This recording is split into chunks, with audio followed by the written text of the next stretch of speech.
Hi everyone, I'm Daniela and welcome back to Black Cat Kitchen. Today I'm going to show you how to make a basil pistachio pesto vinaigrette. This dressing brings an abundance of Italian flavors to your grilled vegetables or your salads, and it's a perfect summer dressing. Let's jump into the recipe. You'll find a list of ingredients and measurements in the description below. Zest 1 large lemon and cut in half, ready for juicing.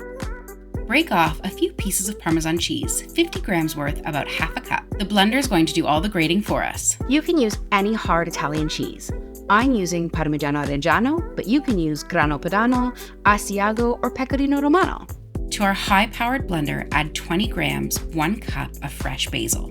In goes 30 grams, 1/4 cup of whole pistachios shelled, our Parmesan cheese, 2 cloves of garlic minced, 2 ice cubes to prevent the basil from browning, 120 milliliters, half a cup of a good quality olive oil, the zest of our lemon, 30 milliliters, 2 tablespoons of red wine vinegar, and the juice of our large lemon, about 30 milliliters or 2 tablespoons. Be sure to catch any pips. If you're sensitive to vinegar, just double the lemon juice and leave the vinegar out completely.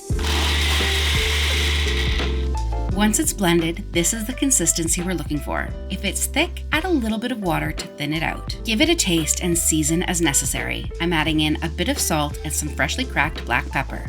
I love this dressing drizzled over grilled chicken or sweet potatoes, green beans, asparagus. It brings a flavor-packed fresh lightness to any dish. If you're looking for another great dressing, why not try my Russian dressing here? And make sure you press that subscribe button because we've got new videos coming every week. Thank you so much, and I'll see you in the next one.